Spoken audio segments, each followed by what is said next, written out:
Hello, everyone, and welcome to the Solemnity of the Most Holy Trinity. And I'm bummed because I'm not with you all. I'm going to be in Washington, D.C. for the next few weeks, working on doctoral studies at the Catholic University of America. So please pray hard for me because that's challenging. But I am excited to be in studies again. The Most Holy Trinity, as you know, I've said this a lot from the pulpit, is this forgotten dogma that's central. It is the dogma, of the Catholic Church and all Christians, really. It's the dogma of the Most Holy Trinity. And it can be intimidating. I'm reading a really good book right now. It's by Vladimir Losky, and he's Eastern Orthodox. But his descriptions of the Trinity is just beautiful. And essentially what he's saying is when you start to concentrate too much on the oneness, then you forget about the threeness. But then when you talk about the threeness, you start to lose the unity.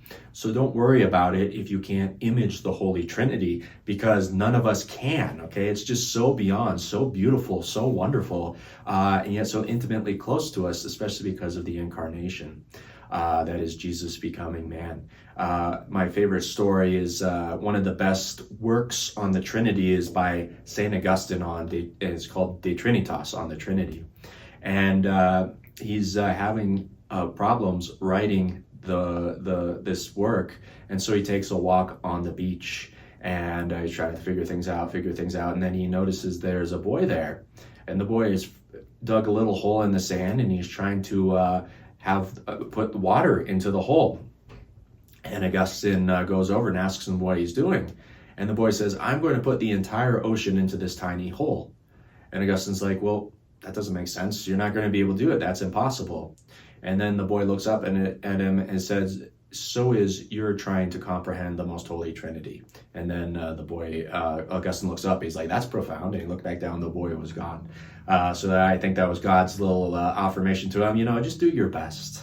What does the Holy Trinity have to do with us? Well, besides everything, I guess nothing. I mean, Aristotle had this fascinating insight into humanity that says that as humans, we are social animals.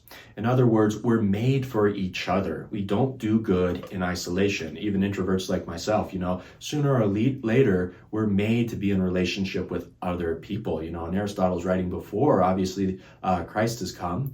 And then Christ just confirms this in the revelation of the Most Holy Trinity, that God himself is a community of persons, at least how we can understand it. It's obviously so much beyond that. But we're made in the image of God, and because we have intellects and wills, we can freely choose to love others or not. I mean, that's kind of the scary thing that comes with our freedom.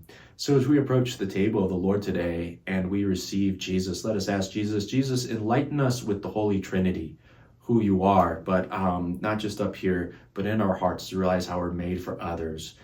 Just like you are perfect community in yourself, and that we might strive to be more like you in pouring ourselves out for other people so that one day we may see you in heaven face to face.